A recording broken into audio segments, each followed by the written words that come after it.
Freud's metapsychological papers. Last time we did instincts and their vicissitudes. And we said Freud had planned about 15, out of which 5 papers he could complete. 3 papers he started, but he could not complete. And 5 we have. So the first was instincts and their vicissitudes. Today we do the second metapsychological paper of Freud, titled Repression. Now, repression is a process by which something which is unacceptable, disturbing, provoking of negative affect, difficult to accept, all those things are kept away from the conscious mind, and they are kept in the unconscious by the process of repression, using the force of repression.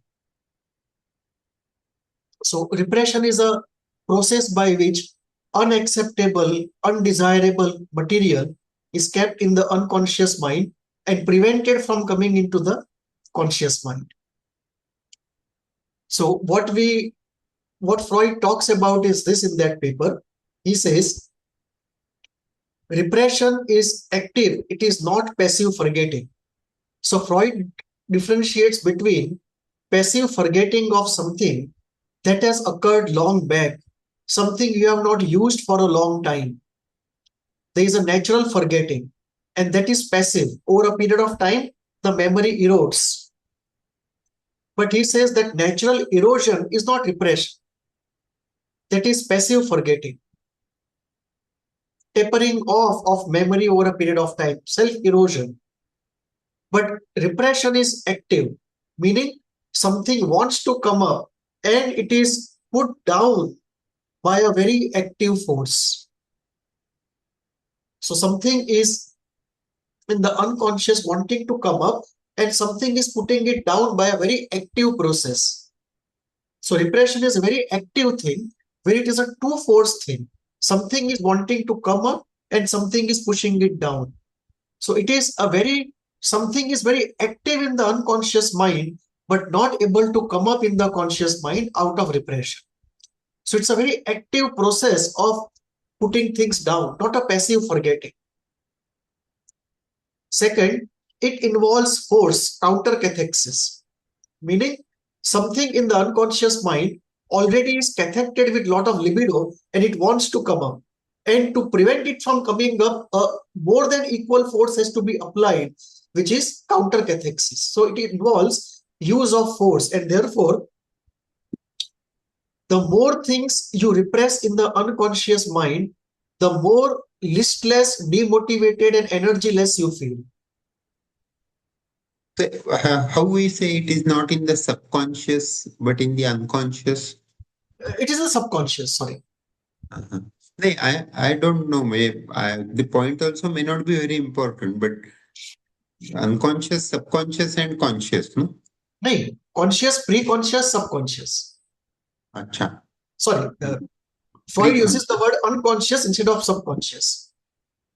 Oh, I see. So Freud says conscious, pre-conscious, unconscious. Pre-conscious. And unconscious. Right? Conscious, which is conscious at the moment. Okay. Pre-conscious, which can be made conscious on demand. And unconscious, which even if you demand, it can't be made conscious. Yes. So what keeps pre-conscious away from consciousness is purpose and deactivation. But what keeps the unconscious away from the conscious is the force of repression. So what did you say, sir? Please, I'm sorry. What did you say? What keeps things away from subconscious is? Yeah, so subconscious and unconscious you can use as synonyms. Freud uses the word unconscious. In fact, most of psychoanalysis uses the word unconscious, but Sri Aurobindo had a very good comment about it. He said actually it is subconscious, not unconscious. That it is subliminal to awareness. It is not unconscious in the sense it is very conscious, very active, very creative, and purpose-seeking. So it is not inert like a stone. It is very much like the active conscious mind. So he uses the word subconscious, but psychoanalysis uses unconscious. Yes, sir. So, one, it is active. Repression is active phenomena. Two, it uses force. And three, it is ongoing, continuous. And therefore, the more things you have to repress inside of you, the less energy you have for other things.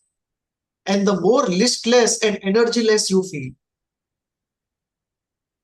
And you can see that in depression very, very clearly. The more anger or sadness is inside, the less energy the person has. And when those things are released, the person feels full of energy.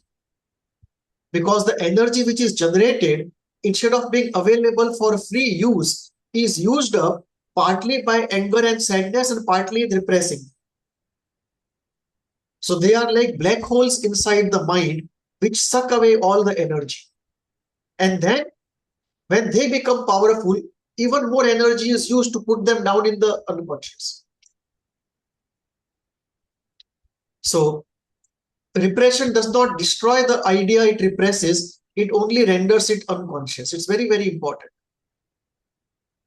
That repression is not erasure. Repression only keeps the idea or the affect from coming to the conscious. It does not destroy them in any way. What? Sorry, I'm hesitant. Yeah, please go on. The idea is repressed, but the affect remains active. The affect is also repressed. Both of them are repressed. Then that is in suppression, no, where there is conscious this thing, conscious effort, whereas repression is mostly suppression is conscious, repression automatic, is unconscious. Yeah, and only idea goes in the pre-conscious or subconscious or unconscious, but the affect remains active, and that is what produces symptoms. This is how I remember it. So in suppression, what we have is we consciously suppress something. Yes. Which means the affect is reaching the conscious mind, but it is not finding expression. Similarly, the idea is also conscious, but it's not finding expression, not allowed expression. Yes. So both either idea is definitely in suppression, idea is definitely conscious. The affect mostly is conscious, but at times it may be partly unconscious or fully unconscious. But in case of repression, both the idea and the affect are unconscious. Now what happens is, to start with, both are unconscious.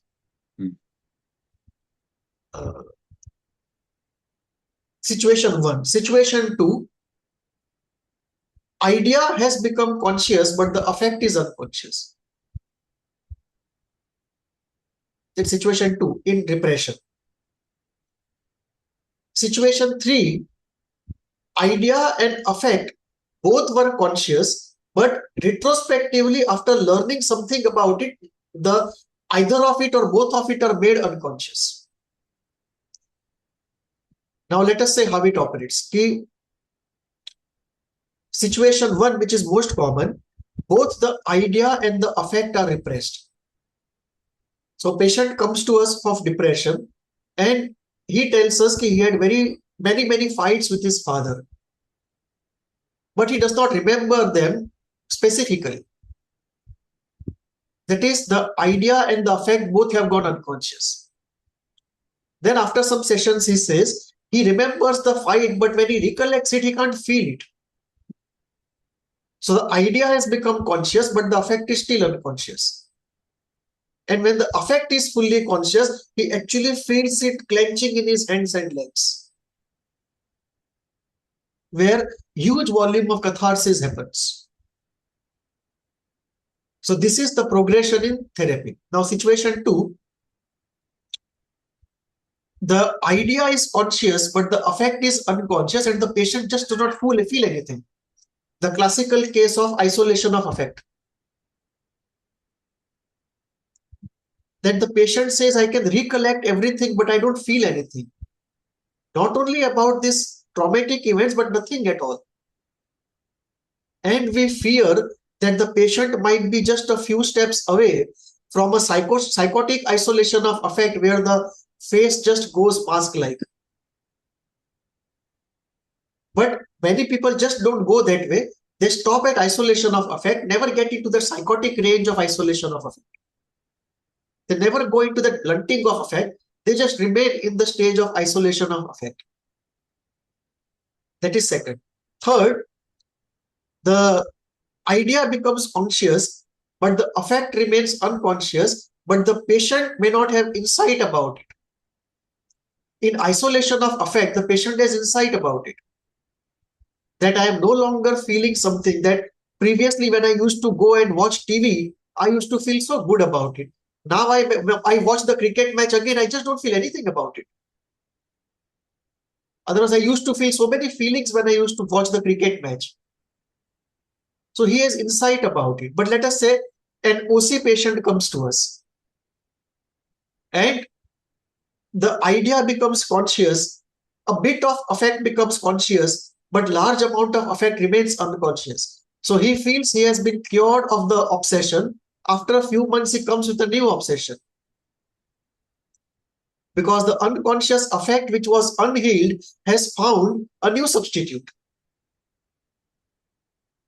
So this is a situation where the affect remains unconscious, the idea becomes conscious, and the affect keeps changing the idea. The conscious idea keeps being changed one after the other till the unconscious affect comes up. So to recap it, when you talk of suppression, usually idea and affect both are conscious, or occasionally idea is definitely conscious, but affect may be unconscious or partly conscious. Exceptionally. In case of repression, you have all the three situations. Both are unconscious, idea is conscious, with insight that affect is unconscious, or idea is conscious without insight that affect is unconscious. So repression does not destroy the idea, it only renders it unconscious. And there is a difference between repression and suppression. Suppression is conscious, whereby will we decide not to engage with this idea or this affect, a part of which we have already felt. But repression is completely unconscious. Now, Freud talks in that paper about two kinds of repression. The primal repression and repression, what usually we call repression. The primal repression is an act of repression which creates the core of the unconscious, where things which have been generated in the unconscious have never become conscious any time in the life. They have been generated in the unconscious and repressed in the unconscious. They just have been there all their lifetime. They have never become conscious. And this again we can divide into two. That part of primal repression which has never come up with consciousness, not even in dreams. And that part of primal repression which has come up in dreams but never in the waking state. So Klein will use two different words for it. F wala fantasy and PH wala fantasy. Oh. That fantasy which has come up in the conscious mind, either in the waking state or in the dreams, is the F fantasy. And that which has never come up even in dreams or the waking state, it is so repressed, it does not even come up in dreams, it is PH. It's only under very, very long-term analysis that it actually leaks out occasionally. And then we realized that this we never saw even in dreams. So the most repressed part of it.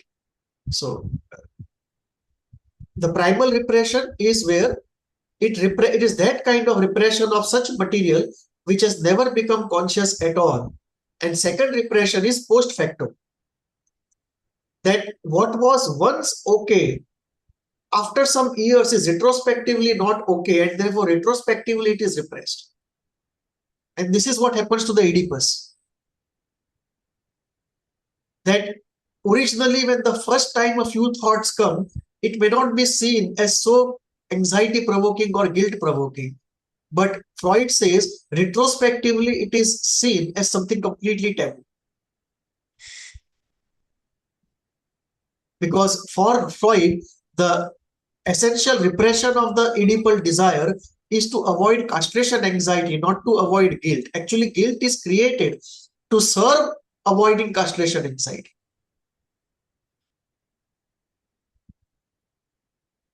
It is like a tool to avoid castration anxiety. But Klein does not see it that way. She feels guilt is distinct and inborn. Jung also feels that way. It's distinct and inborn. But for Freud, it is like a tool of avoiding castration anxiety. So this is post facto repression, where after something has come in the conscious mind once, it is repressed.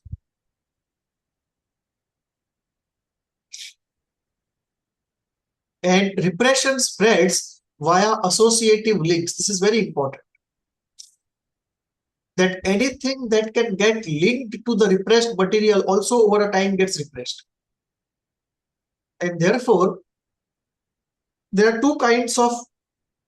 three kinds of repression that we see. Regular repression, repression of an associative network. And third, repression, a global repression at a particular age. Normal repression is repression of any idea or affect or complex together. A normal repression, regular repression. Then repression of a full network of associations. That there was a core repressed material that got linked to so many things because of being common in terms of affect, being common in terms of idea, being common in terms of purpose, whatever it was. But it created an associative link, and now the whole network of that memories is repressed. Second kind of repression, network repression. The third kind of repression will be a global repression at a particular point. For example, Oedipus is one of those areas where we have global repression. It's very difficult to remember anything before 4 to 5 years of age. Because in order to make sure that the Oedipal stage does not resurface, there is a global repression of everything before it. And the same can happen in a traumatic situation, that the trauma happens at 8 years of age, and before that the person just does not remember anything. Or he does not remember anything from 8 till 5, and after again he remembers. There is a gap of amnesia.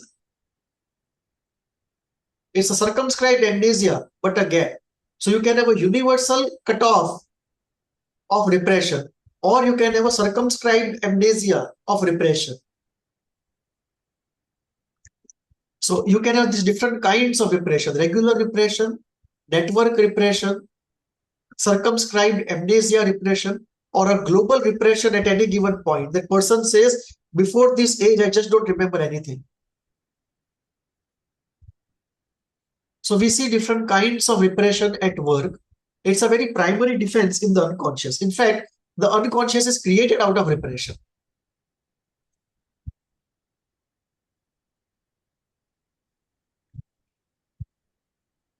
So if we look at Brahma, Vishnu, Mahesh of unconscious, repression is the Brahma. It is the one who creates the unconscious. Without repression, you can't create the unconscious. So now it comes to what gets repressed.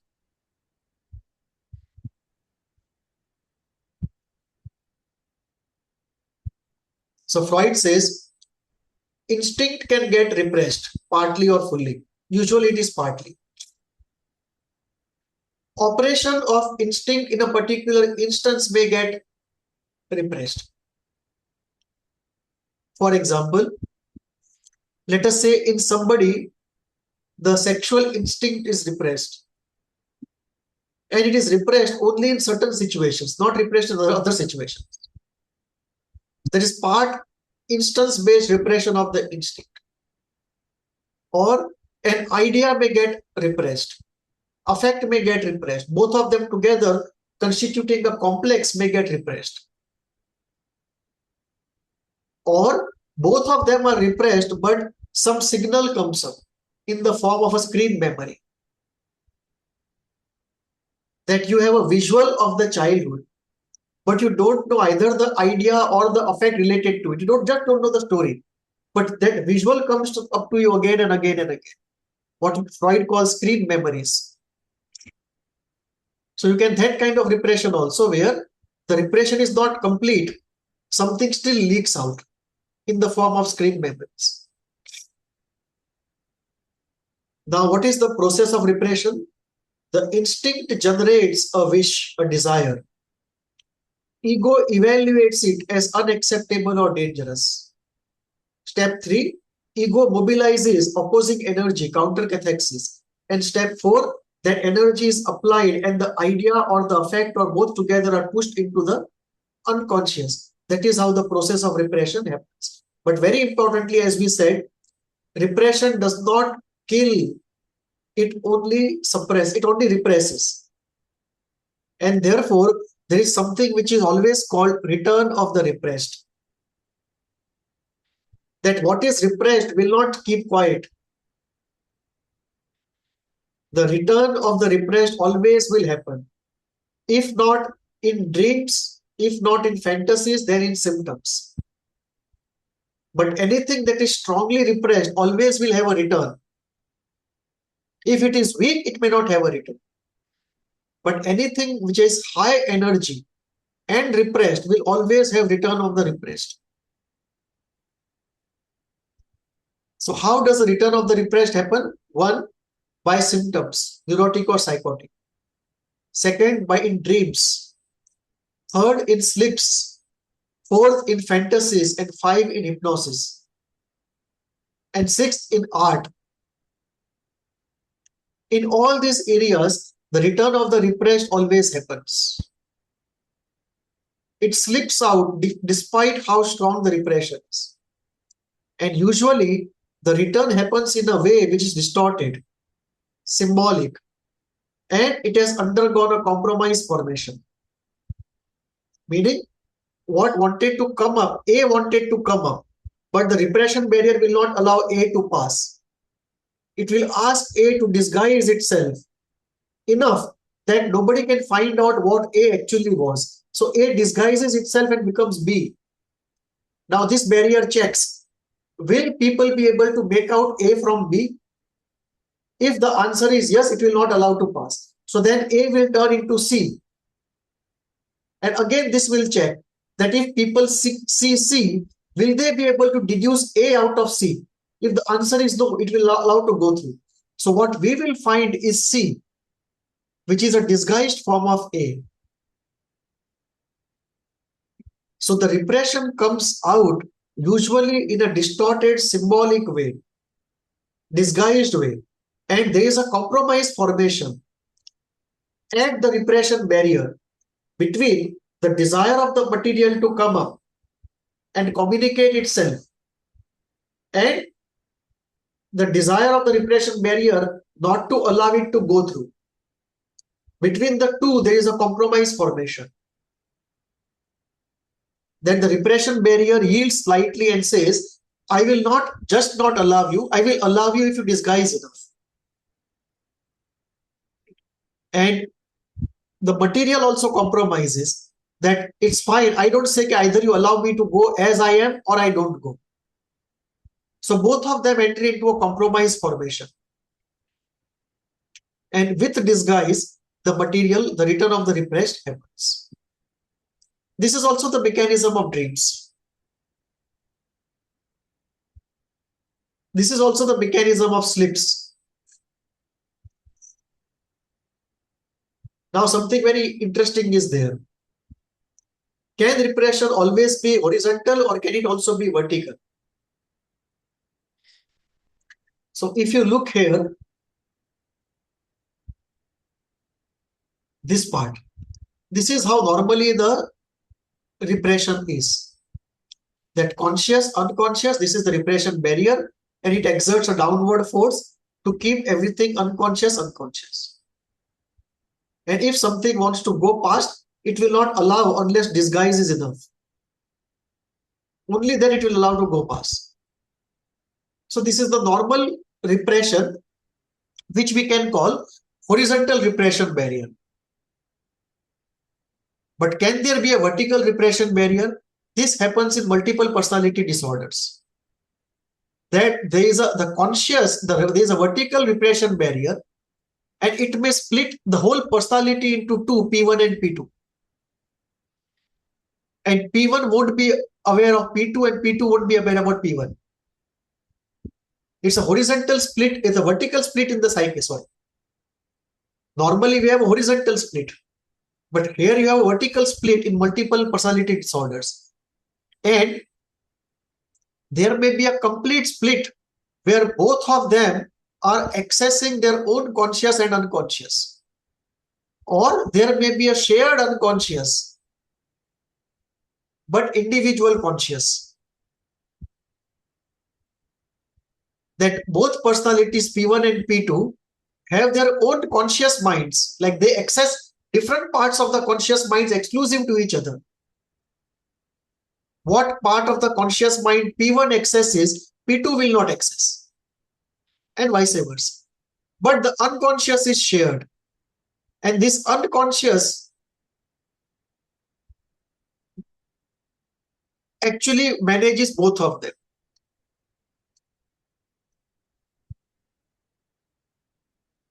And material from one is able to flow into the other.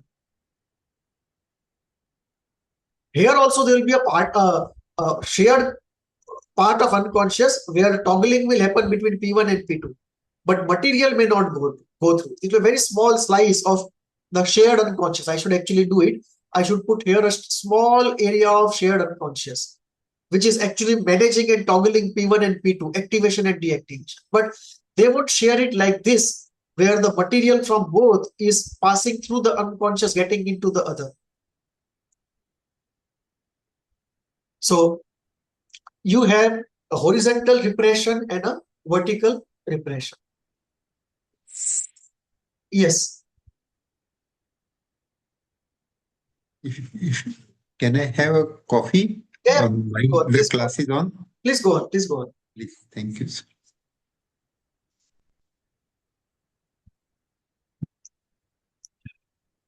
Now, a very important point comes up.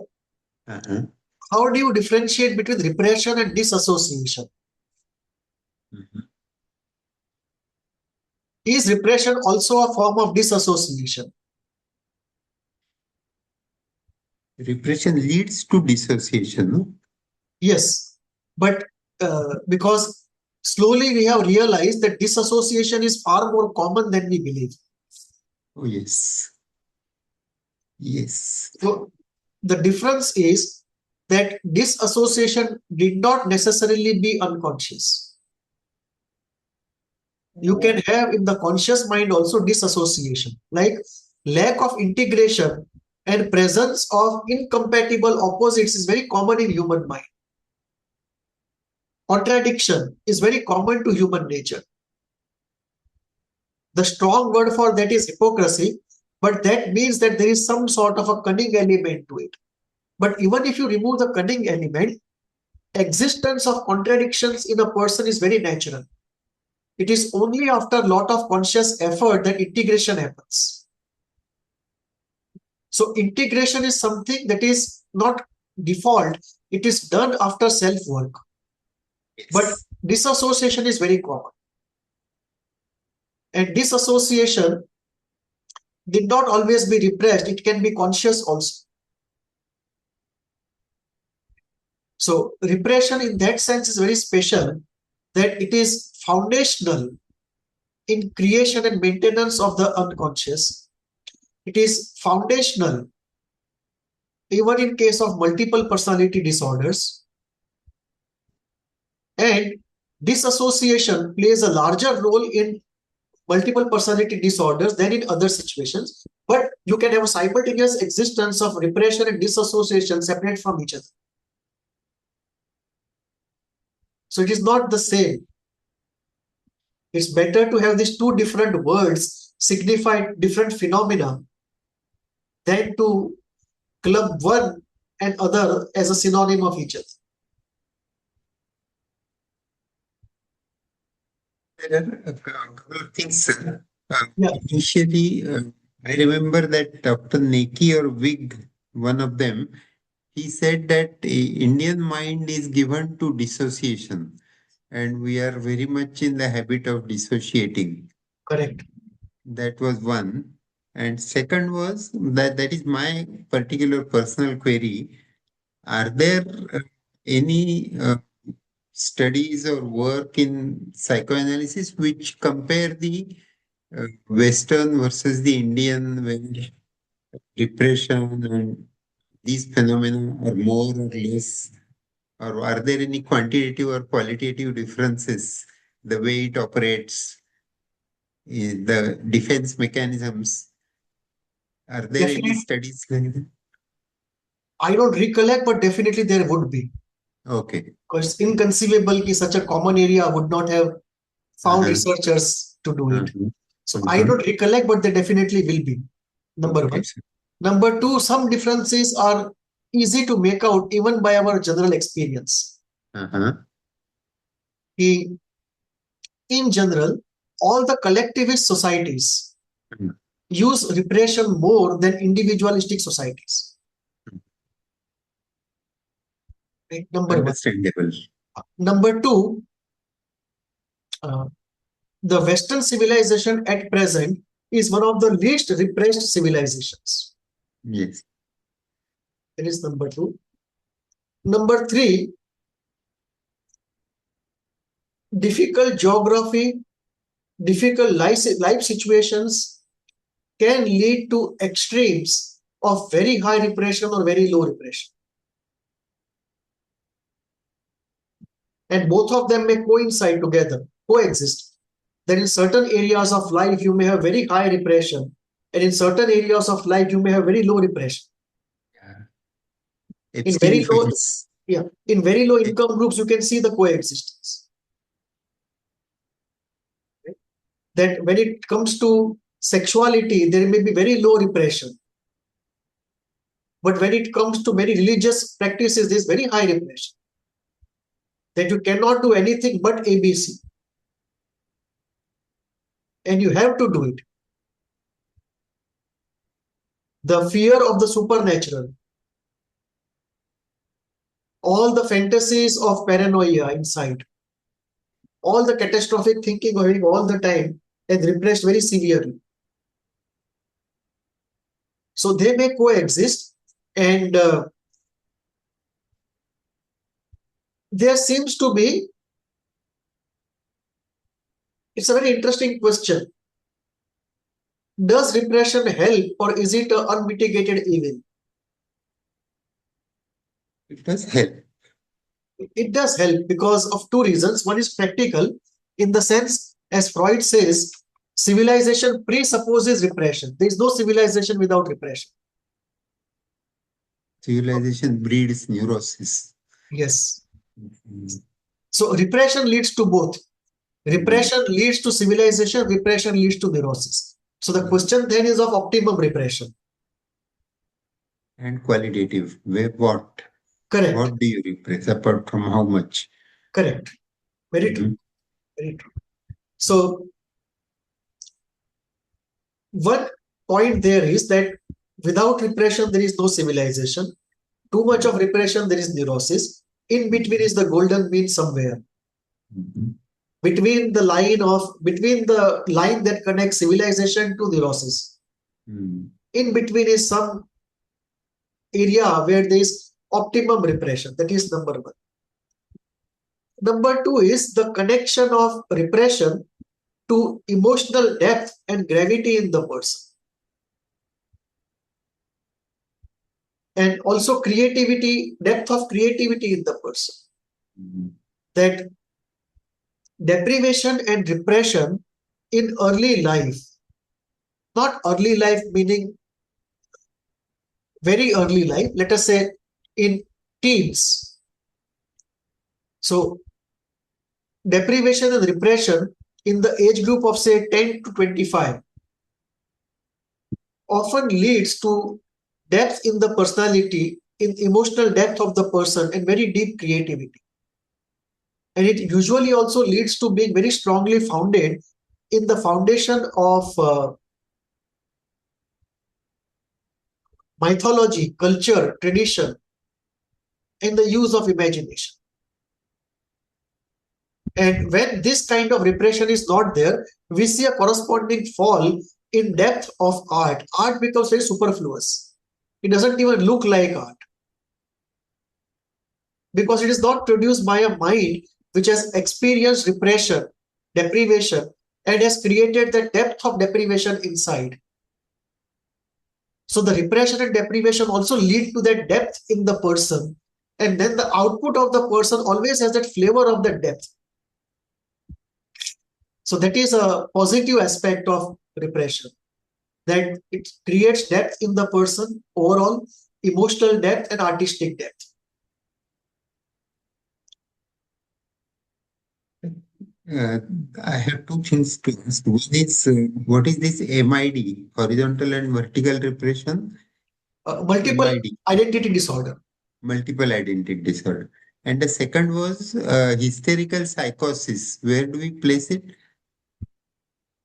Earlier, they used to call it hysterical psychosis, and there were possible psychopathological mechanisms, such as you take up psychotic symptoms as if they were hysterical symptoms with secondary gain and all that. Correct. Otherwise, hysterical psychosis was, say, Ganser syndrome or something like that. So that, Untamable. yeah, that will be P1 and P2 with one being completely a historical component. So like in multiple personality disorder, we will have one personality which is the major and all other are alters. So the central personality is the major and all other are alters. So then this will be one of the alters. Okay. And you may have just one hysterical psychotic personality, one alter or multiple alters. Yes, sir.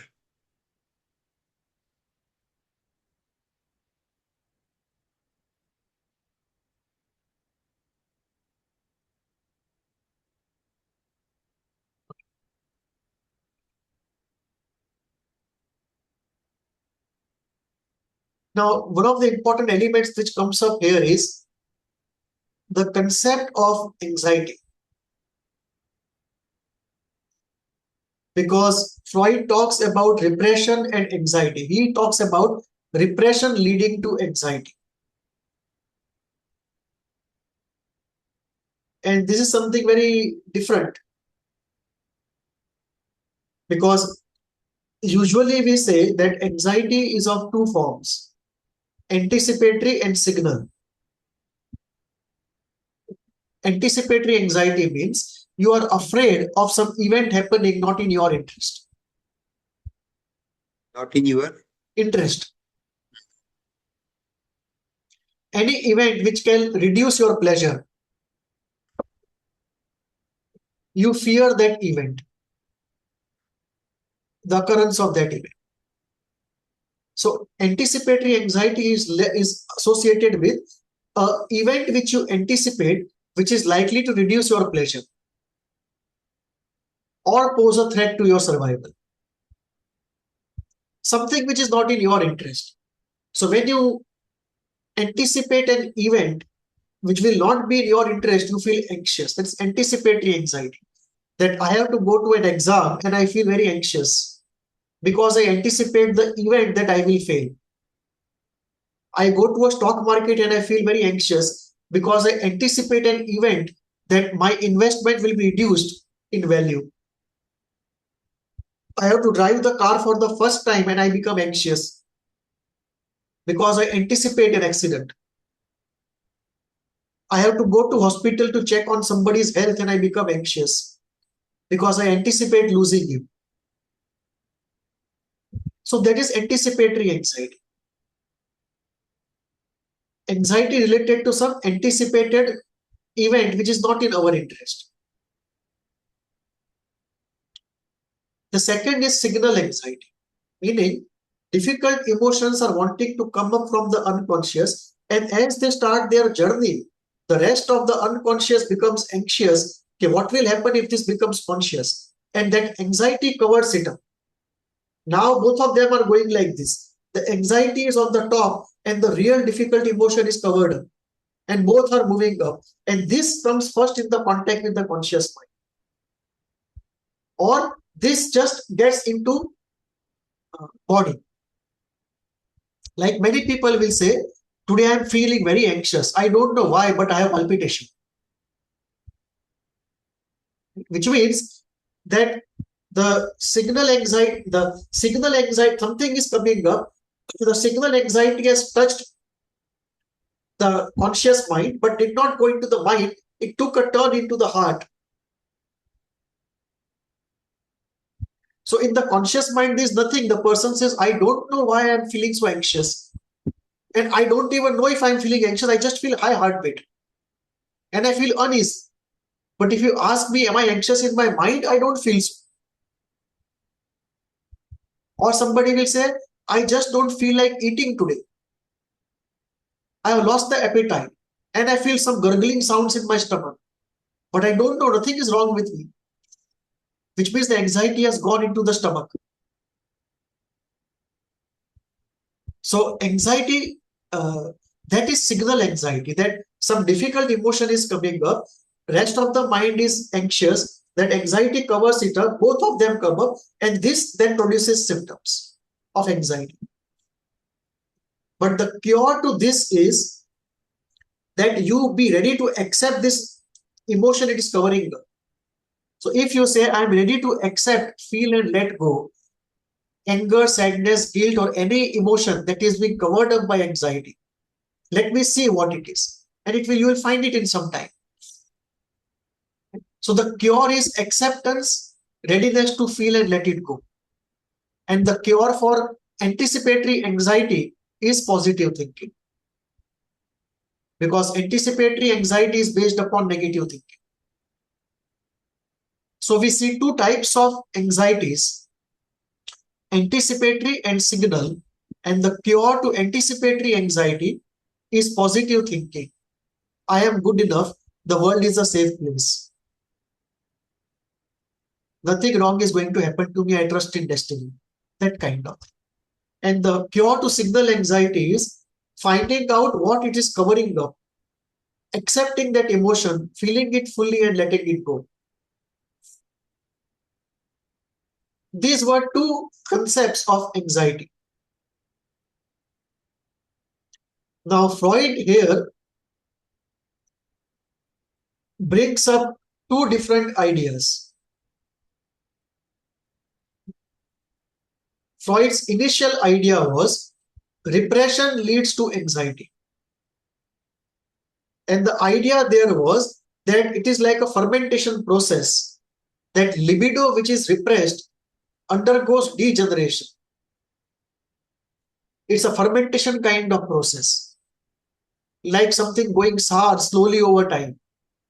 So he said, initially he thought that when an undesirable affect or wish is repressed by the ego or the superego, right? This wish has trapped energy which undergoes degeneration. And that degeneration is slowly released in the forms of waves of anxiety. That degenerated libido is slowly released. It's almost like it is vapor of a fermented liquid. That a fermented liquid is vaporizing slowly. So the libido is the liquid. The libido is repressed, and the repression leads to a fermentation kind of process, and it evaporates slowly in the form of anxiety. That was one idea that Freud had, which was very different from anticipatory and signal. Later on, and later on, sorry? Real neurosis, is that called real neurosis? The others were psychoneurosis? Or no? No such thing. Yeah, he uses the word psychoneurosis and neurosis also. Yeah. But here what he deals with is the life cycle of libido in the unconscious. That libido, if it is trapped in the unconscious, what does it undergo? And one of the things that he said is it can be degeneration of libido, which may be leading to anxiety. So repression leads to anxiety. After some time, he turned the concept completely opposite. He said anxiety leads to repression.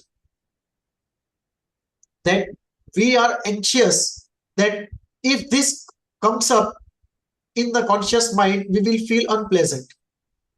And that anxiety of feeling something unpleasant leads to depression.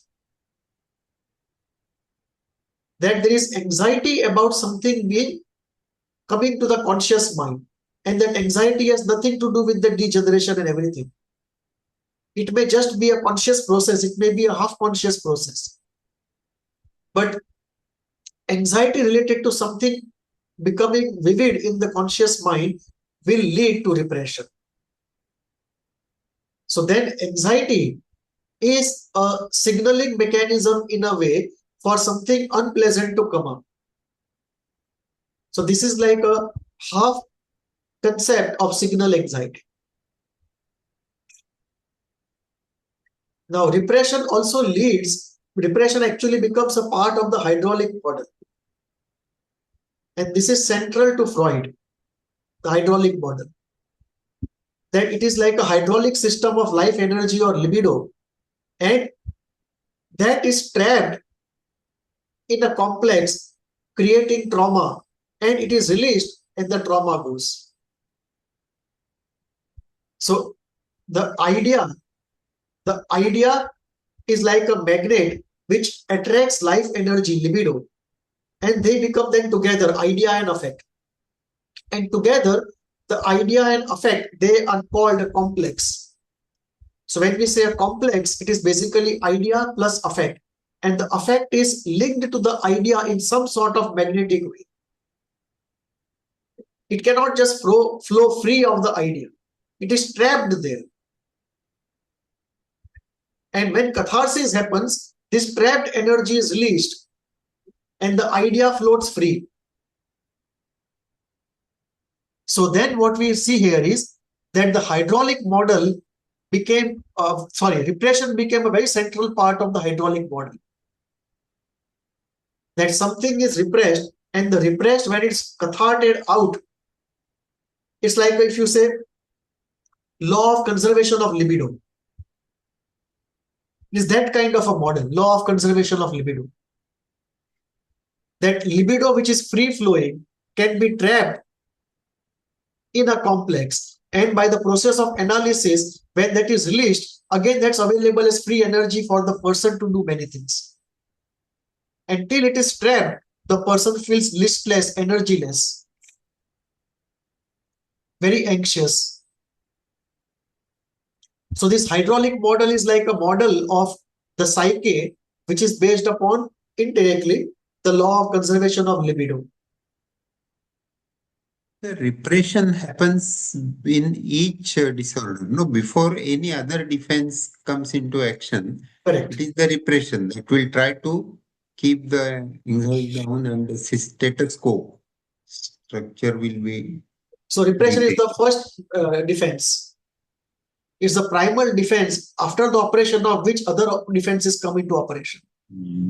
Number one. Number two, it is the constitutional defense which creates the unconscious in the first place.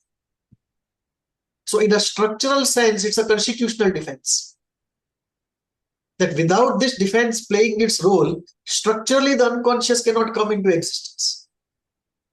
So it is the repression which is a fundamental factor in structuring the model of the mind. And it plays in a very complicated way that, as Freud's second model tells us, it is not just that the id is repressed, but ego and superego also are partly repressed. They operate in the unconscious, and their operation is heavily linked with repression. That many times the output of their operation never becomes conscious. The moment the outcome of their output of their work happens, it's repressed right there. So they are working together in the unconscious with repression. Any question? Sir, thank you. Freud also said repression leads to symptoms. And therefore, we have two words, repressive and expressive, the opposites. That if repression is a problem, expression is the cure.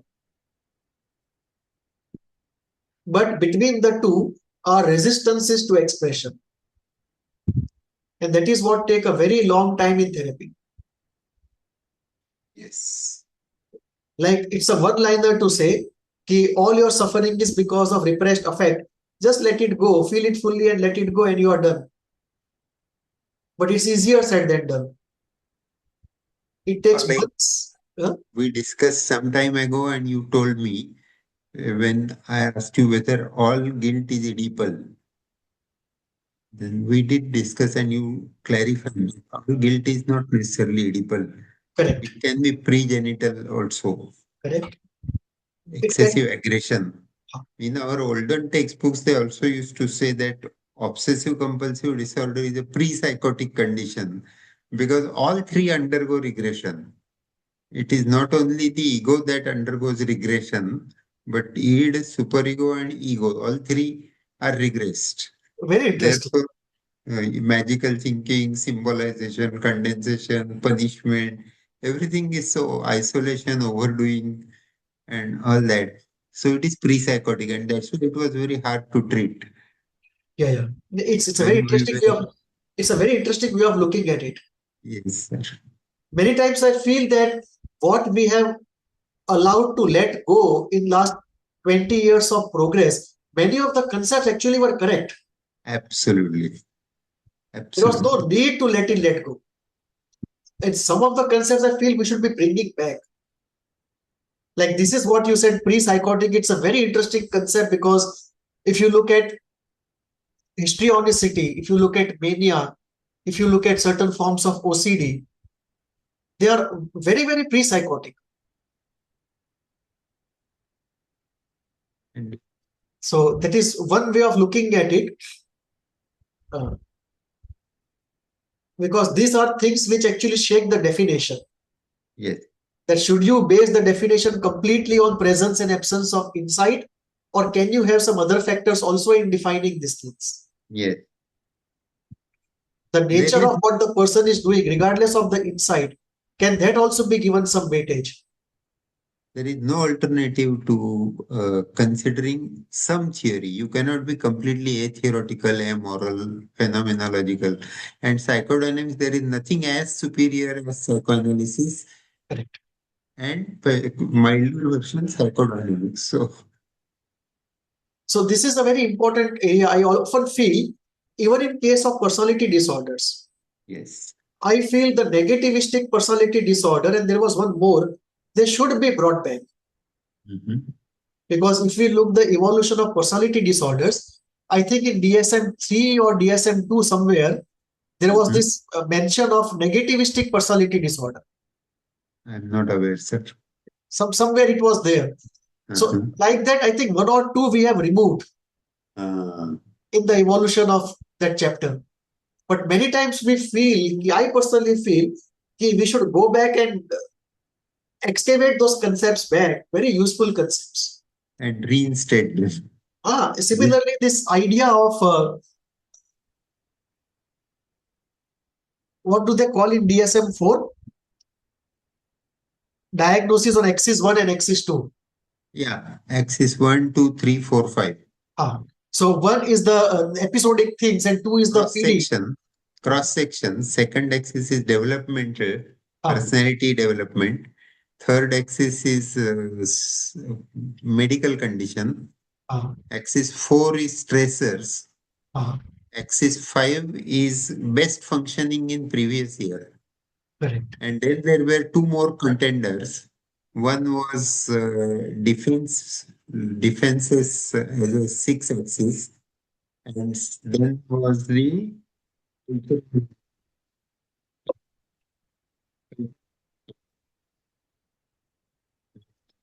At least 3 parts of that classification I really like. At least we should be able to say that episodic problem is A, underlying personality disorder is B, and the global functioning is C. Yeah. So I feel that somehow at least these three should have been kept. You may change the nature. You don't have to have a 5-axis model if you don't want. You can just have ABC specifiers. Yeah. But that was a good way, because in any chronic pathology, regardless of how episodic it appears, usually there is an underlying PD. That when you have a chronic episodic pathology, there is generally always an underlying personality disorder. Exactly. It's rare to find a chronic person without any personality disorder. And that actually gives us a line of healing in therapy. Because the therapy is usually focused on the underlying PD, not so much on the episodic things, because there's nothing we can do quickly. I mean, episodic relief, medication is the best. It's only the underlying thing which cannot be treated with medication and which will cause relapse over and over again or make it chronic. That is where that PD has to be dismantled for episodic relief to happen in a sustained way. So that I thought was a good idea of having an episodic diagnosis, underlying PD diagnosis, and an overall global functioning. Character pathology. There should be one paper on character pathology. Correct. Regarding personality disorders, we should speak in terms of process, psychopathology, character pathology, and uh, then healing also in the direction. So what will happen is this is a very psychoanalytic concept where apart from the personality disorders, we talk of the character type or personality type. And we say the person has these 4 combinations. That he may have an episodic neurotic sickness with an underlying psychotic character structure, or episodic psychotic sickness with an underlying neurotic structure. And 4 combinations, right? I mean, episodic you can have neurotic or psychotic. In underlying character structure you have psychotic or neurotic. So 4 combinations will be there. And this is very good for prognosis. Because whenever underlying character structure is psychotic, the prognosis is difficult. And underlying character structure is neurotic, even if the disorder is episodic psychotic, the prognosis is better.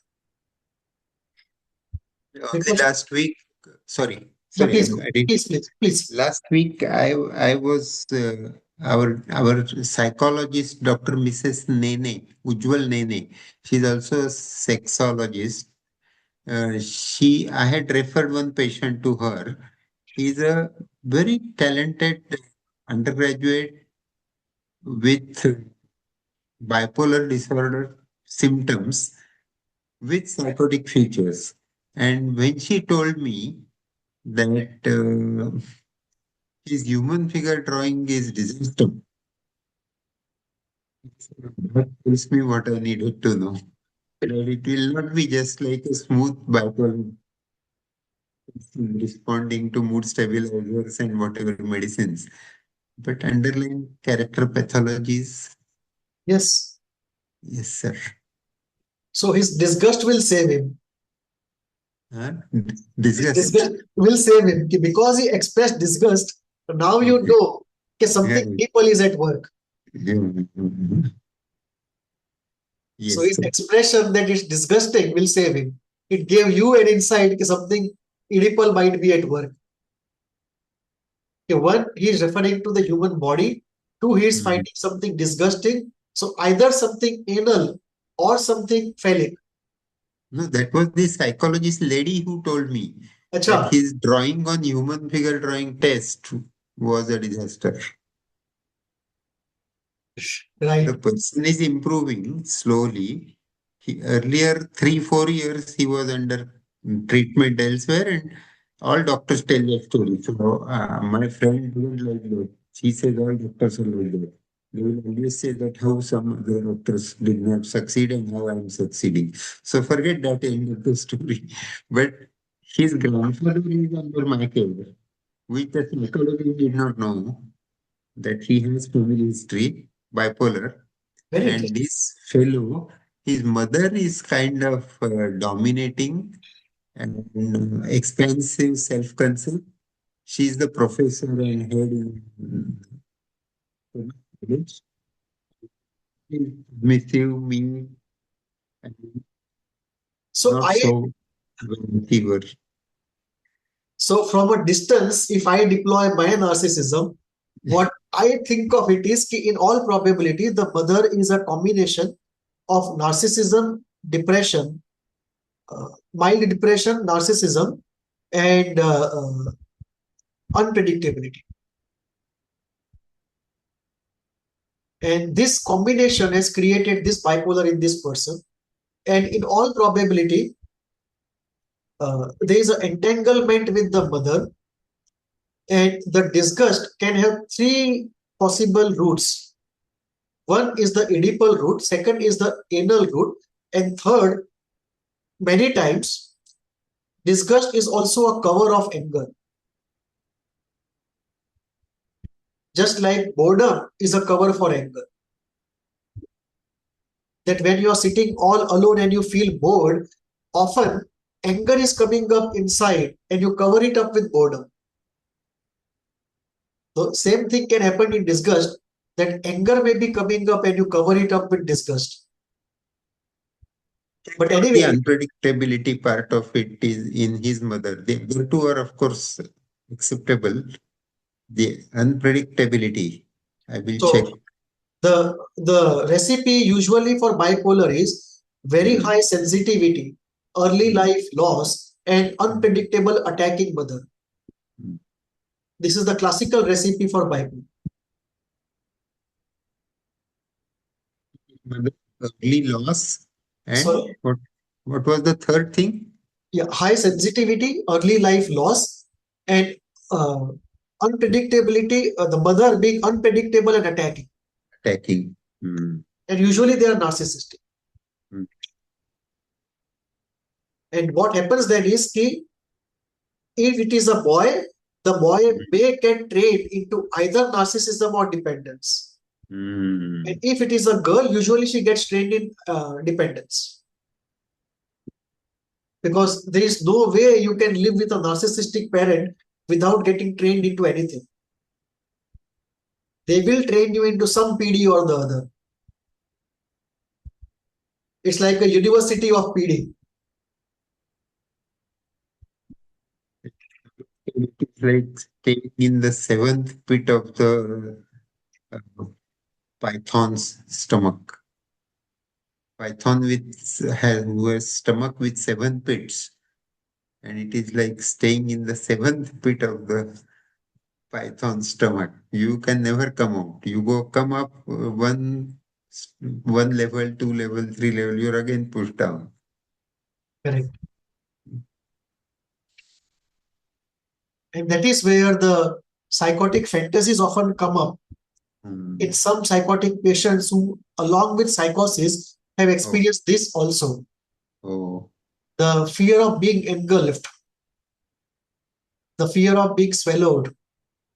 One of one of my psychotic patients, he's no longer with me. He dropped me. He used to say, all the family, there were several doctors in the family. He said, my father will never let me out of his orbit. He always wants me to keep on orbiting around him. Correct. Mm. Such an unpleasant experience. And Yes, sir. something strange I have seen, that when it Mhm. comes to this entanglement business, Uh-huh. I'm not sure if it is representative, but at least my experience, limited it is, Mhm. that deep entanglement when we talk about, Mhm. Forget ordinary entanglement, but very deep entanglement. The deep entanglement with fathers is actually worse than with mothers. Oh. I'm referring to all the male patients I have seen who are entangled with fathers and mothers both. But for male patients who are deeply entangled with either of the parent figure, the situation is worse in father entanglement than in mother entanglement. I'm not very clear why it is so, but the situation is far more difficult.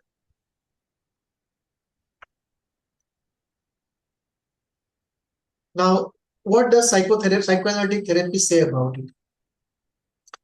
The whole psychoanalytic therapy is about making the unconscious conscious and release the trapped affect, meaning undoing the work of repression. In a way, repression is the marketing manager of psychoanalysis. That because repression is at work, undoing repression requires this whole of psychoanalysis.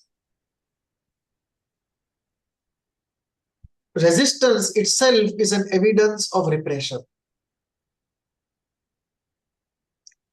This is something that Freud says at a point, not that you have to agree with it. You can think of different types of resistances, some linked with repression, some not linked.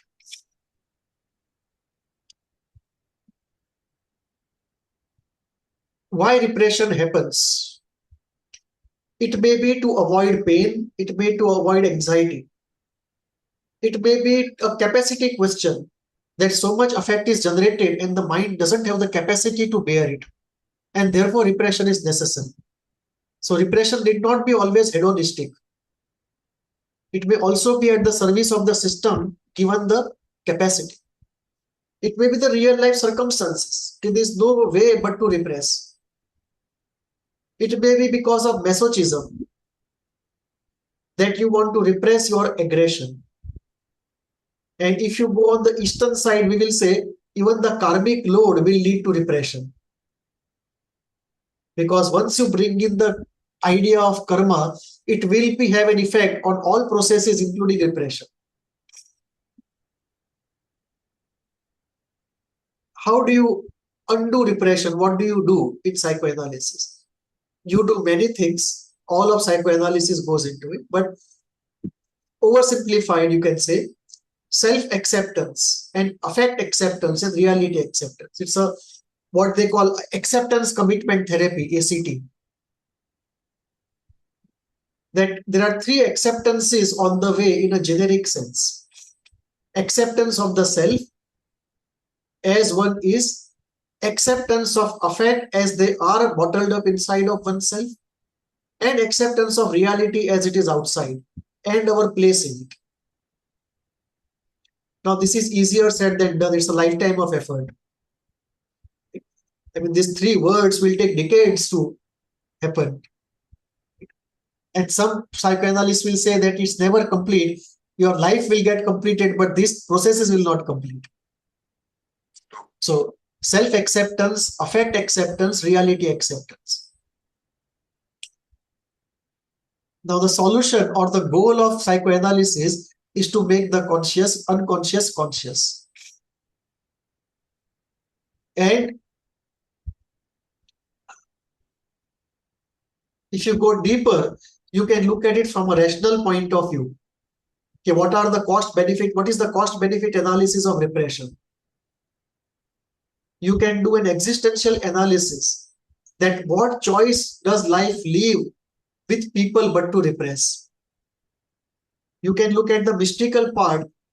Are there mystical powers also repressed inside of us waiting to be uncovered? And you can look at the spiritual part of purifying the entire repressed material. So you can have different kinds of approaches to this idea of repression. Theoretically, what is so important? In a way, it's the foundation of unconscious. And unconscious is the foundation of psychoanalysis. Second, it is a kind of a primary defense, post which other defenses come into play. Third, it is the core of psychoanalytic therapy. Much of psychoanalytic therapy is in lifting repression.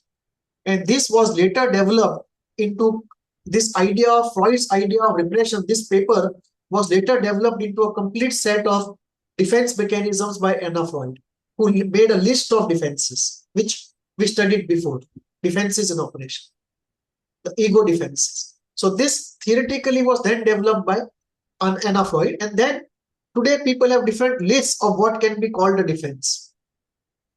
So some people make a list of 12 defenses, some make a list of 25 defenses, and so on.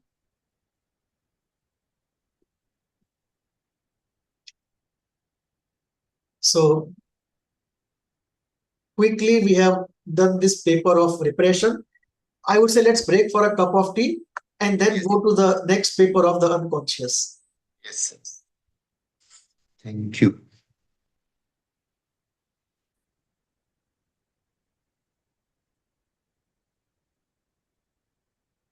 Freud, in this chapter,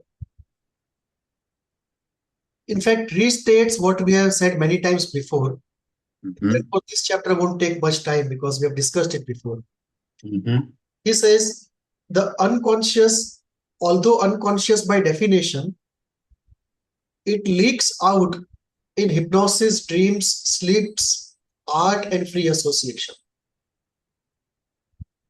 Because if there was no leaking out, we would never know the concept of the unconscious. So the unconscious is unknown but not unknowable. If it was actually unknowable, there would be no question of theorizing about it. And then he talks about the idea of rationality. He says that neurotic symptoms cannot be explained using the model of a rational man. Psychotic symptoms can't be explained using the model of a rational man. There was a very famous book on this by a philosopher. The title is The Irrational Man. That many of the social sciences are based upon the false assumption of the rational man at the foundation. For example, economics is completely based upon it. But man actually is not completely rational. He is more irrational than rational. And part of him is rational and part of him is irrational.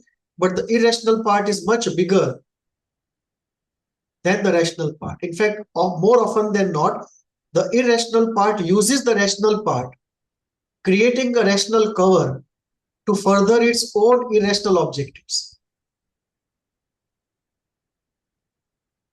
So Freud talks about the conscious, the pre-conscious, the unconscious, and says, why should the unconscious exist? And the answers are something we have given before, that it exists to maximize pleasure and avoid pain. So everything painful can be kept in the unconscious. It exists to overcome processing limitation. It exists to overcome the priority principle. It exists because there is erosion over time. It exists to creatively work on our problems, even when we are not working upon it consciously. It exists for some sake of evolution. We don't know how it contributes, but must be contributing to evolution. Therefore, it has existed across so many millions of years. It must be doing something in intergenerational transmission and may contain the program of life of the species, something we have done before. So he states these reasons for the existence of the conscience. He talks about two kinds of thinking. The primary process thinking, which happens in the unconscious, and the secondary process thinking of the conscious.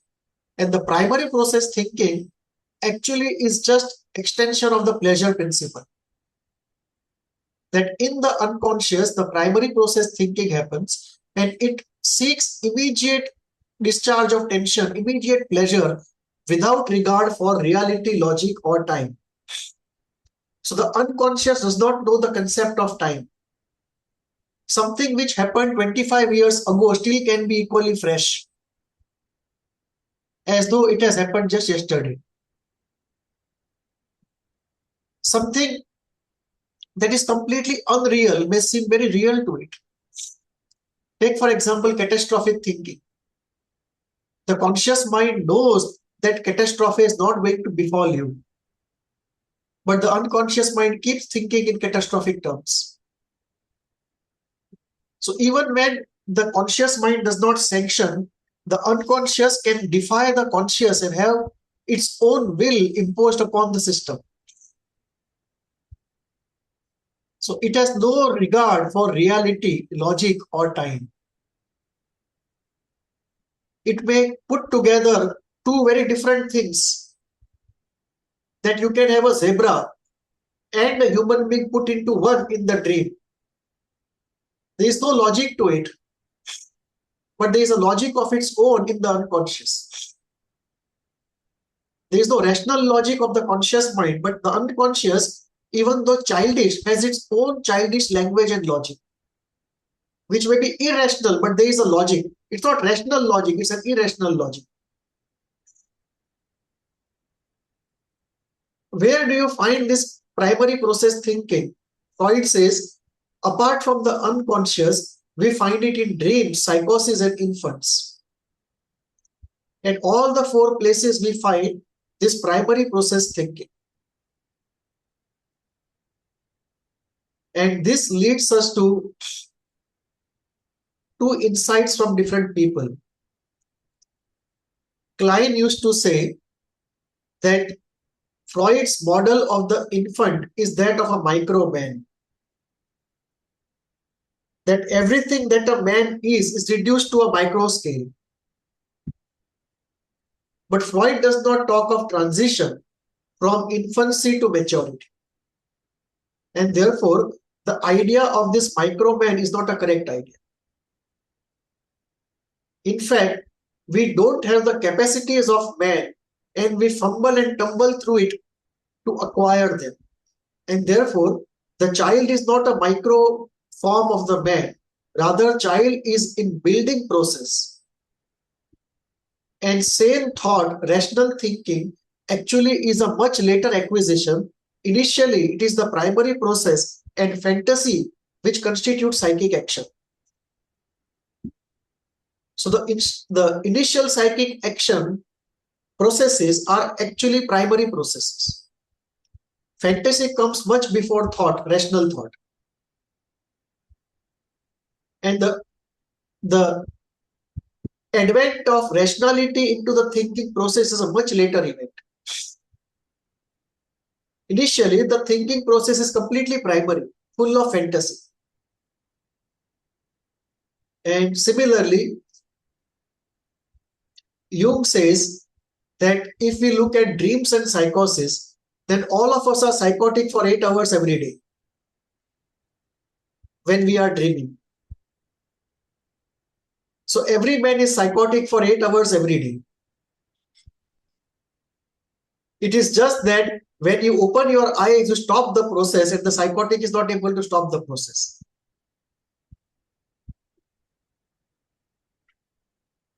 So the unconscious wants instant gratification, free of reality, morality, time. It lives completely in the surreal. It is not in the real.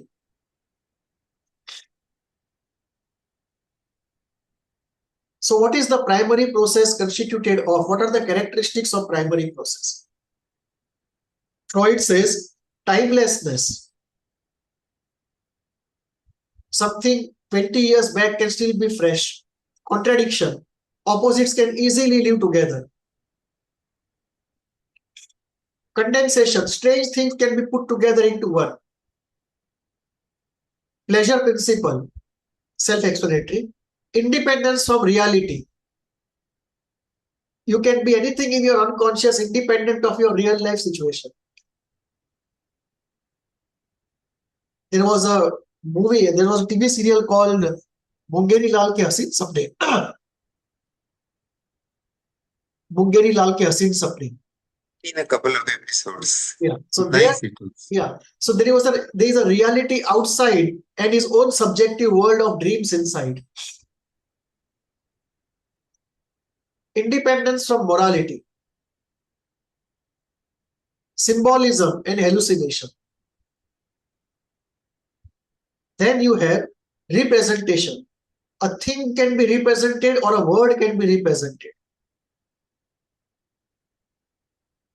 Like you have seen somebody, you have an image of that person, or something has been written or spoken, you have heard or read, that also is in the memory. So there can be a word representation or a thing representation in the unconscious. Repression is at work. Very importantly, the unconscious is not a passive dump for memory. It is active. It is autonomous. It's creative and goal-seeking. These are very, very important characteristics of the unconscious. That the unconscious is not like a hard disk where you just dump your memory. It is actually like a processor with its own random access memory. It is not the hard disk, the ROM type hard disk. It is actually a processor with its own RAM. And it is creative, extremely creative and goal-seeking. Usually the goal is pleasure. And at this stage, Freud is still in the topographical model, still preparing for the structural model. He has still not created the structural model of ego and superego. He just has the topographical model of the conscious, pre-conscious, and the unconscious. And separately, ego and superego concepts are forming. And then he will put the two together to create the structural model, which is yet to come. Very interestingly, Freud at some places uses the word consciousness, and he seems to be very uneasy using that word. And when he uses it almost as synonym of the conscious mind, the conscious, which is very different from the way many philosophers use the word. Like Sri Aurobindo uses the word consciousness to denote the source of everything. And for him, the unconscious, pre-conscious, conscious, all are specific modes of existence of the consciousness. That it is the same water, somewhere it is blue in color and somewhere it is green in color, but same water. It's like you have two buckets of water. In one, you put a drop of green color, it becomes green. Second, you put a drop of blue color, it becomes blue. And you put the buckets together. That way, one can look at the unconscious, pre-conscious, and conscious as different modes of existence of consciousness. But Freud does not use the word consciousness that way. Freud uses the word consciousness as synonym of the conscious mind, not as the ontological constituent of the mind. Very different. Here we said that the goal was always pleasure and all that. But we see that many times these psychotic people who are in a very bad, indescribable, unenviable mood, affects that they experience because of the horrible things that they experience. That also is a function of the unconscious, no? Correct. So there are two concepts come up.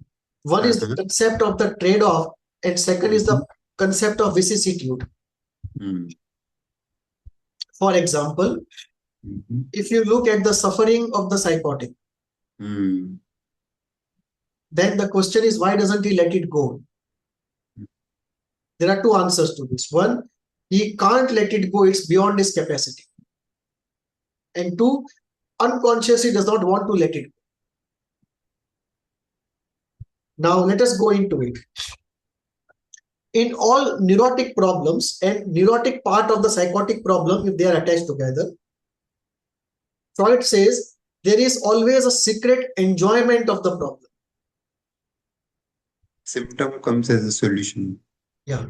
So while, say for example, obsessive compulsive disorder, because you raised a very interesting question actually. So let's say we talk about OCD in the Freudian sense. Now Freud's pathogenesis will be that OCD is an outcome of unresolved Oedipus. That because of the unresolved Oedipus, there is Oedipal castration anxiety and regression. So the person goes back to the anal stage with the anxiety from the phallic stage coming out. And in the anal stage, he gets fixated into repetition, which is a characteristic of the anal stage, and some other form of the anal fixation. So he may go into hoarding, or he may go into renunciation. He may go into order or disorder, cleanliness or messiness, hoarding something or giving away, sadism or masochism, or greed. Any characteristic of the anal phase, he may get fixated upon. But he is coming to the anal stage primarily out of non-resolution of the Oedipus complex and regression. So if the Oedipus is resolved, the regression will not be there. He will be in the Oedipal stage or the genital stage, and regardless of what is in the anal stage, he just won't be there to get caught. Now the question is that when he regresses into the anal stage out of non-resolution of the Oedipal stage, he has anxiety from the Oedipal stage and repetition and undoing of the anal stage, because of which he keeps washing hands, and that becomes painful after some time as the skin starts going away. And the repetitive action itself becomes painful. And yet he is not able to give up. So Freud will say that is because in the unconscious, lot of pleasure is coming from the Oedipal entanglement. And therefore, the reported pain of the symptom is lesser than the unconscious pleasure from where the symptom is arising. And therefore, on the whole, the pathology is pleasure positive. That is one answer. That the reported pain, the obvious pain that we see, is more than offset by an unconscious pleasure. That is one answer in some situations. Second answer is, Klein will say that if the split is open, the psychosis happens. For Klein, psychosis means that the split is open in some way, radically open. And therefore, there is an omnipotent all good object and omnipotent all bad object. And the omnipotent all bad object is seen by the person as threatening to be, persecutory. So all paranoia comes from some sort of an omnipotent all bad object. And the grandiosity, erotomania reference, they come from identification with the omnipotent all good object. That identity, yeah. Please forgive me. I am asking this question again, but the split remaining open, I don't think I have understood that concept correctly. The split, we are referring to good breast and bad breast. But where from did the concept of split come, and what does that mean actually? Split remains open. Yeah. So what it means is that one thinks on the extremes. So what does a split remaining open mean? It means... But what is the split? Where does it come from actually? It comes from primary childhood experience of the breast and the loss of it. So when the breast is present, the child feels ecstatic, taken care of, nourished, safe, creative, good, cozy, everything in the world. He feels like heaven. And when the breast is not there, he feels like hell. Insecure, unnourished, difficult to survive, painful, left alone, isolated, abandoned. So then what happens is, when we do Klein, we will go into the reasons why in some people the split cannot be closed and why in some people it is closed. And will that perhaps be leading to symbiotic bliss that some people experience? Yes. Yes. So what happens is that the identification with the good breast will lead to that condition. It's like an object equivalent of primary narcissism. What Freud talks about a pre-object state, when Klein talks about the good object relating, it's almost like you have bringing the same kind of feeling into a object stage. Different language, yeah. So कहाँ पे थे हम लोग? Sorry for the interruption. No, perfectly okay. It was a very good question, but it was a very good question you had raised.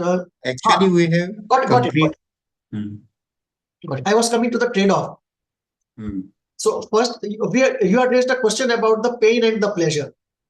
The pain and the pleasure in the symptoms. Yeah.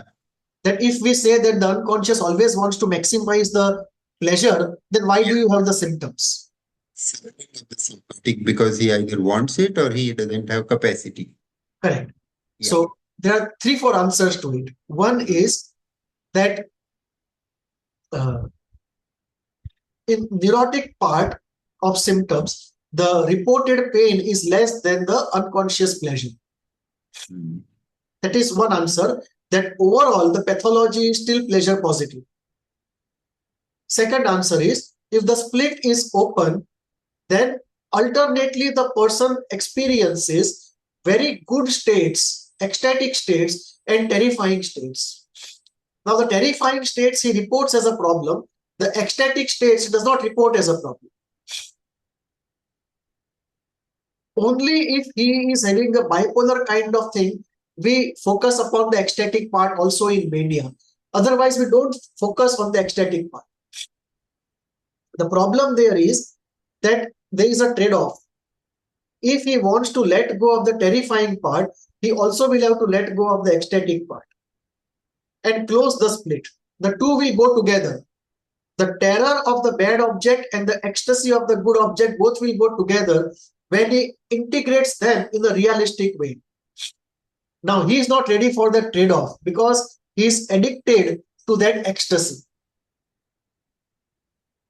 So, because of that trade-off, he will not close the split and he will continue to have those symptoms, because if he wants the symptoms to go, he also has to let go of the ecstasy, which he cannot.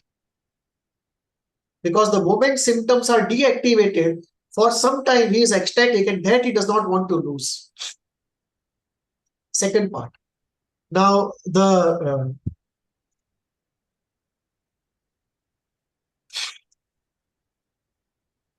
so that is the second part. The third answer is about the twisted pleasures. That in the unconscious, often masochism is experienced as pleasure. So that we will have to divide pleasures into two: regular pleasures and twisted pleasures. Like there is a pleasure in masochism, there is a pleasure in self-destruction.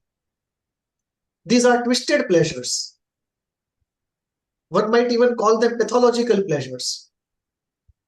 So at times, the unconscious enjoys these twisted pleasures. And therefore, it appears to us it's very painful, but in the unconscious, there is an enjoyment of the masochistic type. So these are the 3 reasons why, despite the unconscious being a place of maximizing pleasure, pathology, which is consciously painful, is still rooted there and survives.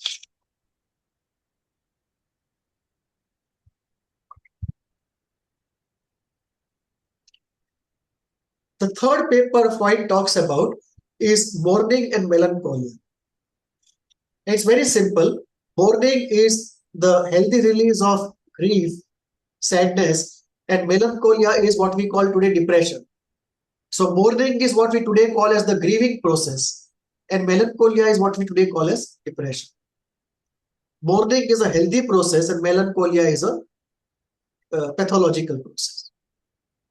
Now, why does melancholia happen? So Freud says it happens because the ego relates to the lost object.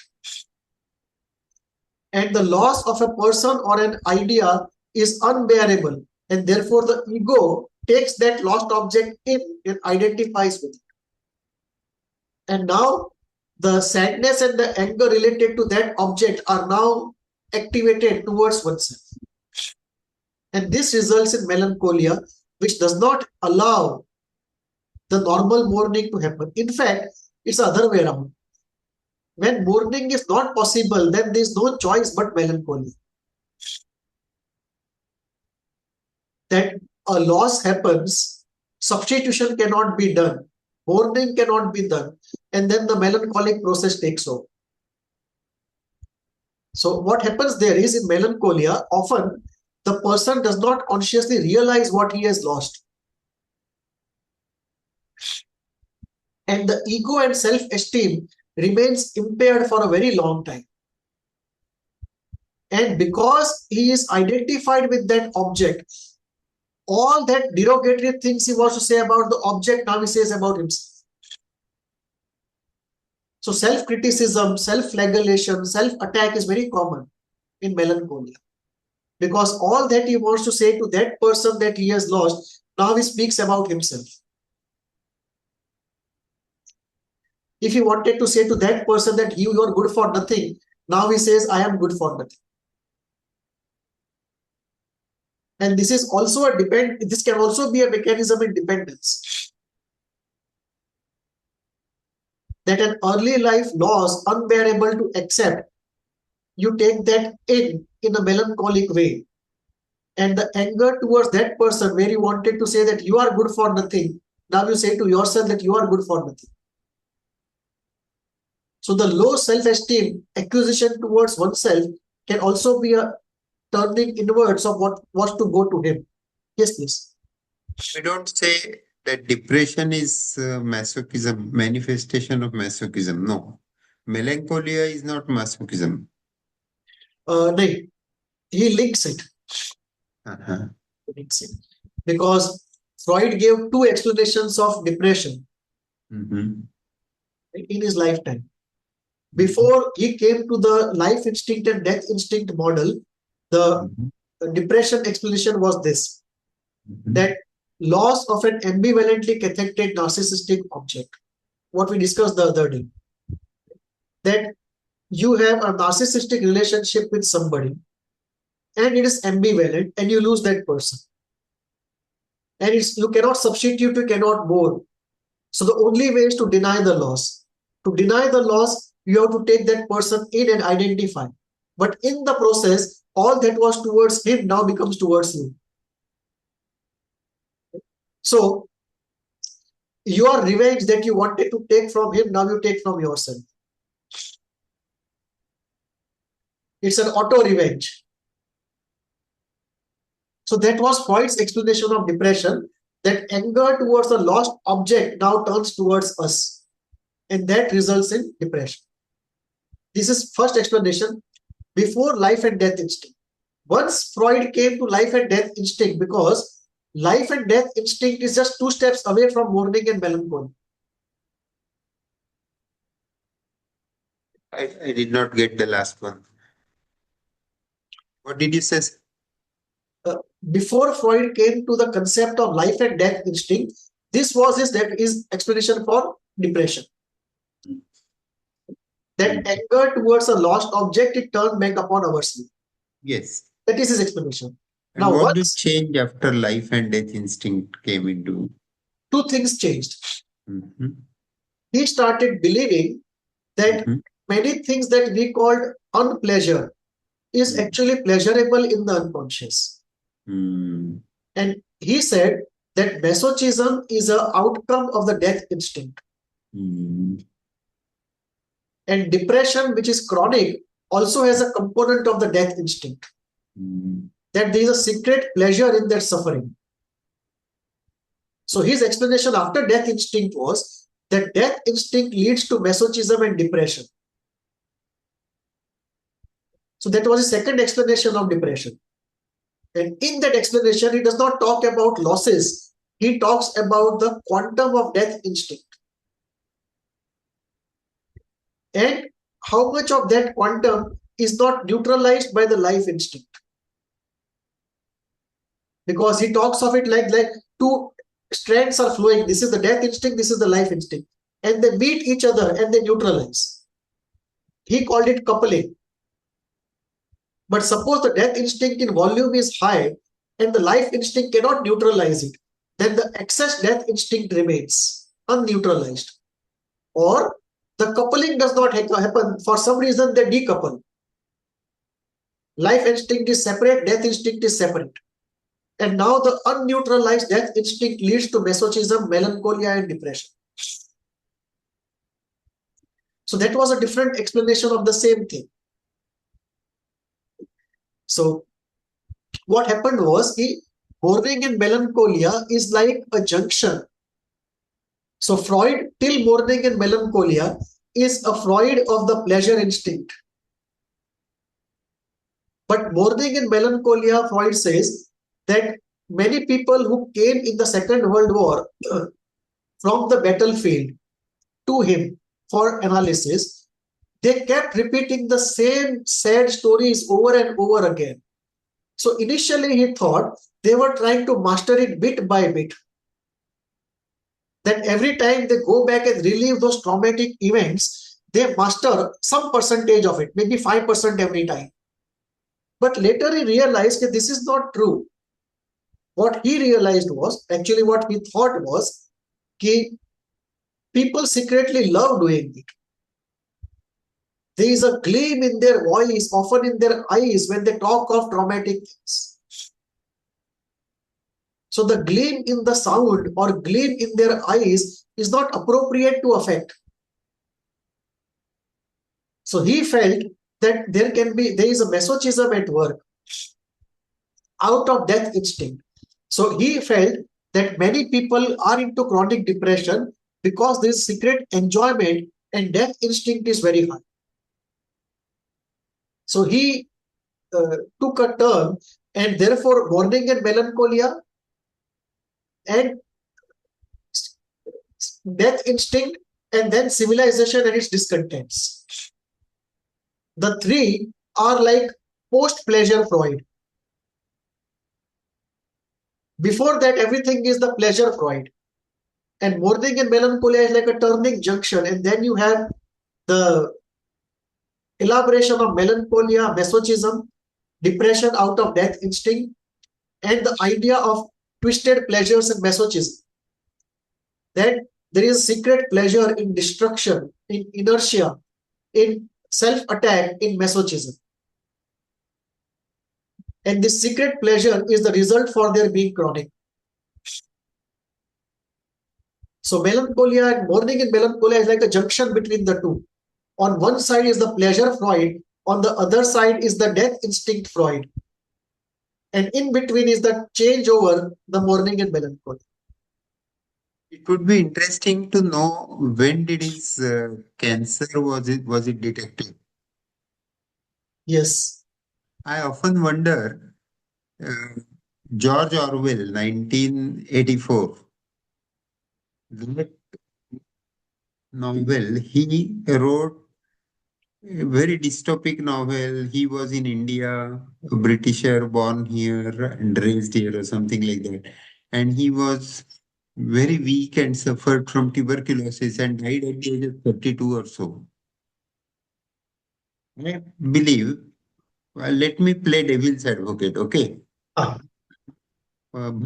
Freud, originally. But let us say we are going to his dream and chemicals and his. So actually, when the illness started playing havoc in the body, that actually might cause depression or this dystopic novel. correct. So death instinct, did it coincide with his discovery, with his having detected to have cancer?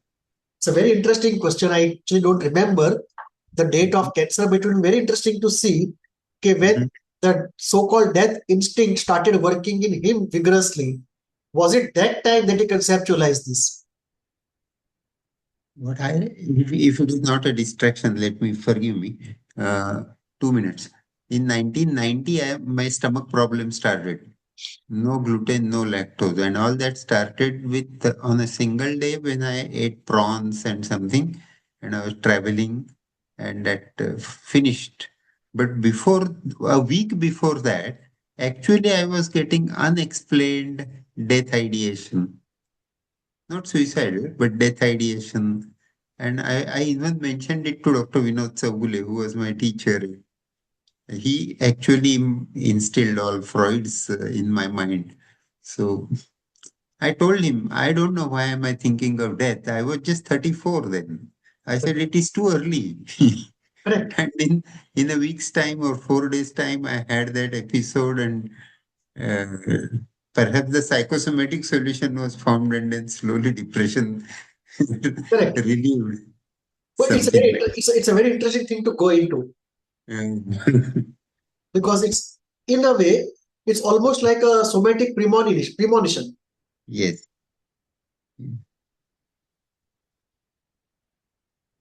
Giving priority to the body was challenged in cultural psychiatry also.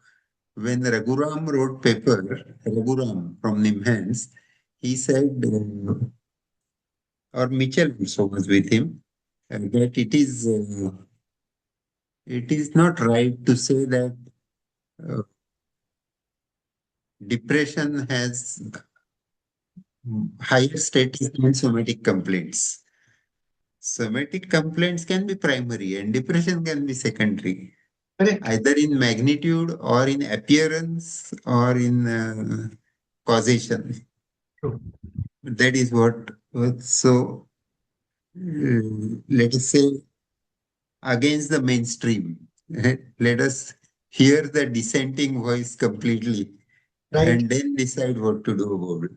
True. But what you Yeah. said is very interesting about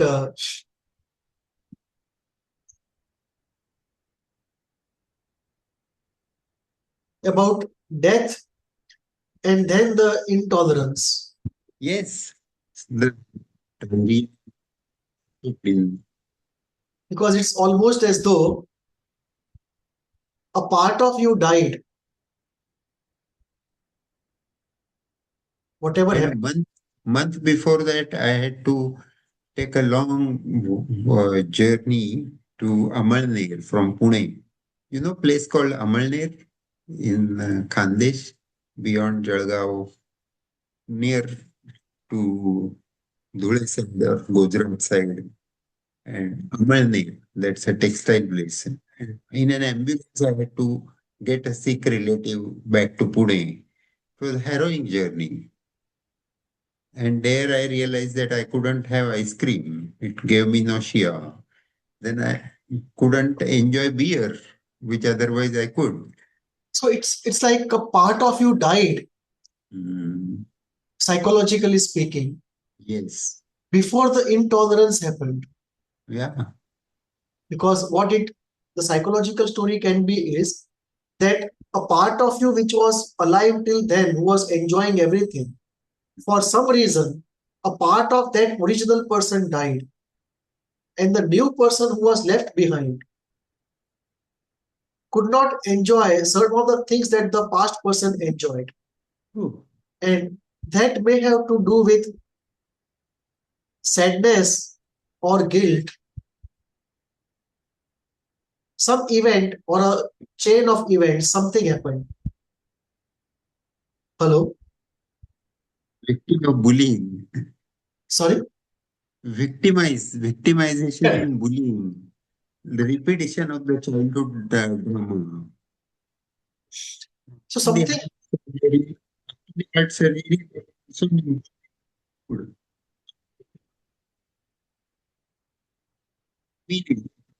I can't hear you. I can't hear you. Let's see it again. Hello? If we don't do number one and number two, Huh. if we don't do number one and number two, let us just keep them side by side. Body and mind both are reflecting each other. Correct. So after the heart surgery, my mood also improved. My attitude changed. It became more positive. True. And I attributed it to better blood supply because aortic stenosis was taken care of. Correct. Similarly, if something in the gut was dying, then that reflected in the mind as death ideation. True. Traffic can go both ways. Yeah, yeah. And there is no democracy there, no hierarchy. Yeah, yeah. Gut can lead to feelings, or feeling can control gut in different ways. Absolutely, absolutely. So mourning and melancholia that way is a junction between the two. Need to go there. Yeah.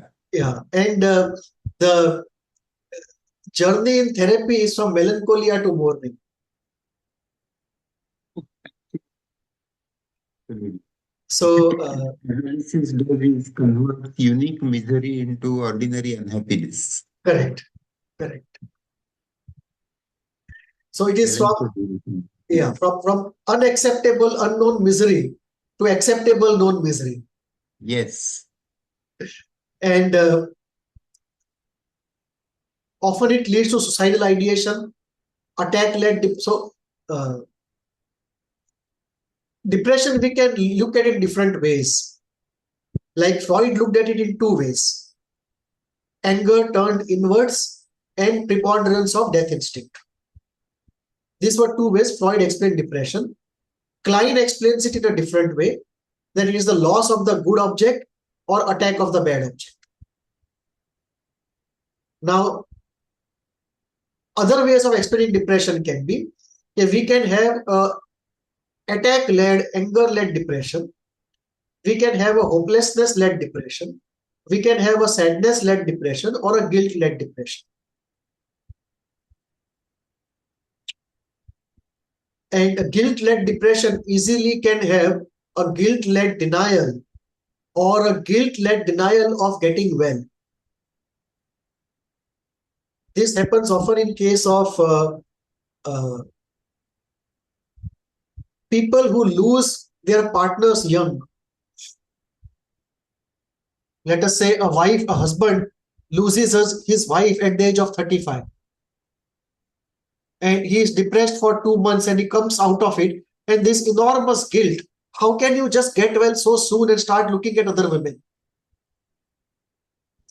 Or same for a woman, that your husband has just died in 2 months back. And how can you come back to normal life after 2 months? So the moment she gets well and steps out of the realm of depression, this guilt pulls her back into that realm. They stay for her for some more time. It is shameful to get out of it so soon. So guilt and shame pull that person back and make something episodic chronic. It can also lead to mania if the guilt is, it leads to denial. Correct? After the capacity to tolerate is over, the mind says, I haven't lost anything. I Correct. am the one. I am the one with the superego. I am one with the lost person. Both poles of the bipolarity Yeah. are responses to sadness in a way. Yes. That This if is nice. that when sadness accumulates, there are two ways. Either the system can get overwhelmed by it, or use reaction formation, go into opposite state. So when it uses reaction formation, it goes into mania. When it does not use it, it just is overwhelmed by what it is. Both are responses to the same sadness. Yeah. It is just that biologically we are not capable of sustaining the reaction formation for a long time. So the mania is short-lived and has to crash into the lower cycle again.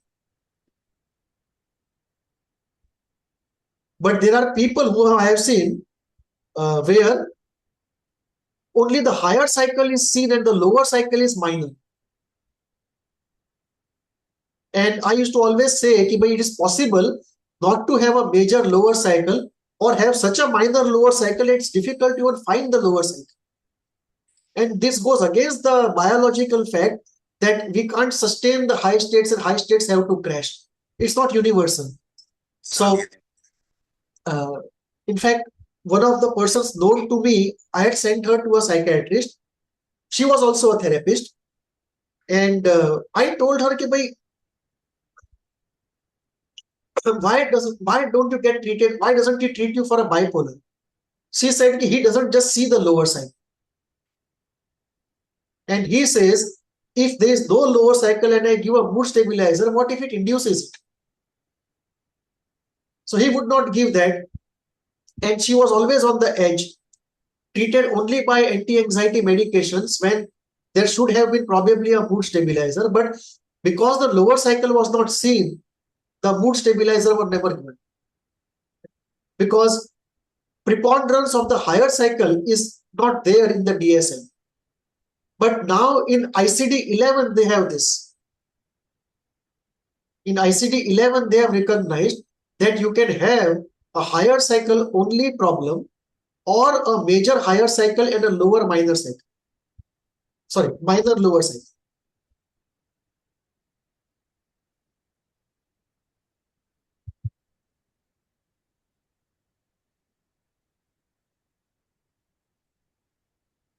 So, melancholia is the Freud's last conceptualization was death instinct leading to masochism, leading to melancholia. And the idea of death instinct reversed the primacy of sadism and masochism. Because I didn't get it. I did not follow. What did you say, sir? Death instinct? so the idea of death instinct reversed the primacy of sadism or masochism.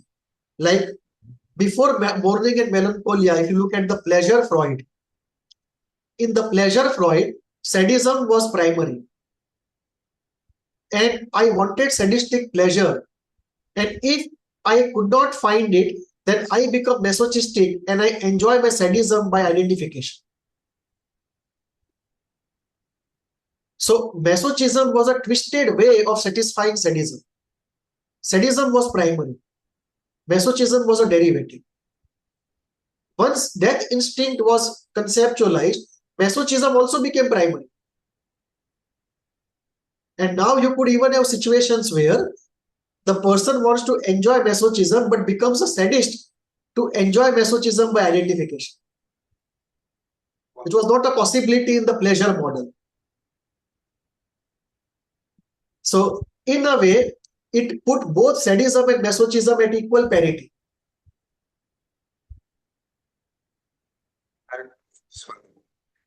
Sorry? Hard to swallow, I said. Sorry?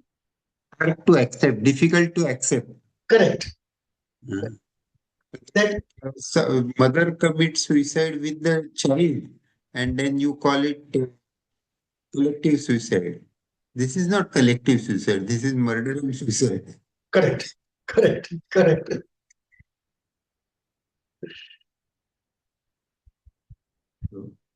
It's like suicide free with murder.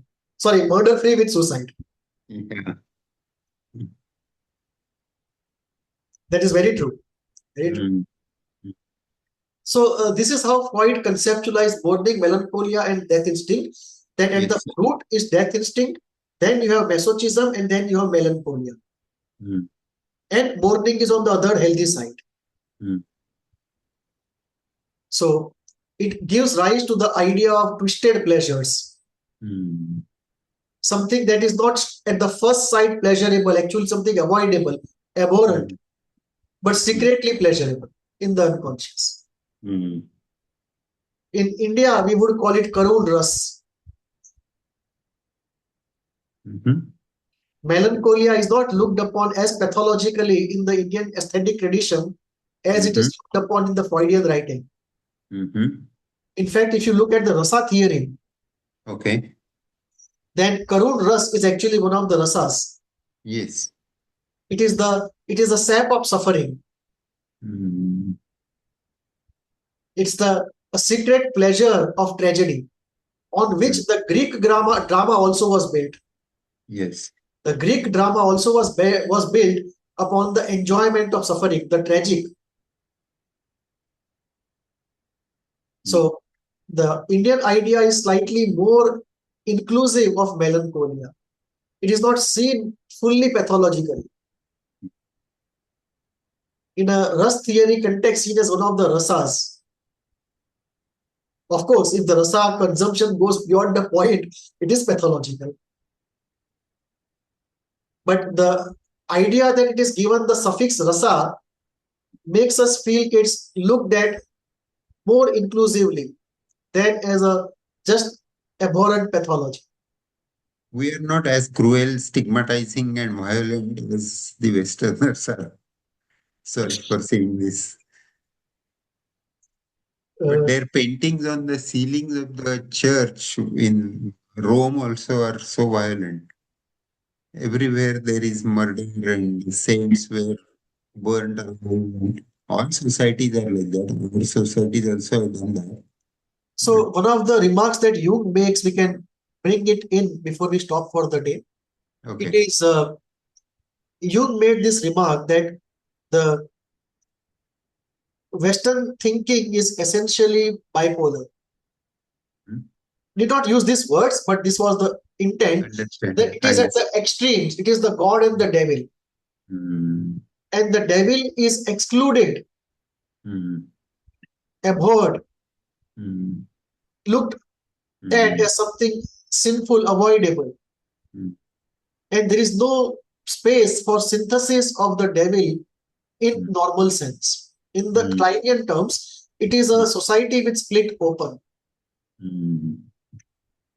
It does not go into a depressive position where you can bring the difficult into the mainstream. And one of my teachers said this. He said, Indian gods are difficult to accept for the Western civilization. They may go till Shiva, but nobody will ever go to Kali. How do you accept somebody like Kali as a mother goddess? Because the digital way of thinking is good or bad. How can you bring in the horrible and worship the horrible? And have a feeling of reverence and love towards something that otherwise at the first sight looks horrible. So this synthesis of the good and the evil, the beautiful and the ugly, and overcoming the revulsion and synthesizing or transmuting it or bringing it, the positive feeling from outside into an object otherwise of fear, hatred and revulsion, that's very unique to the, I would not even say Eastern civilization, it's unique to the Hindu civilization, to some extent of the Tibetan civilization. I haven't read anything. I don't know anything about that. Sorry. Should we stop for the day? Yes, sir. Okay. Thank you so much.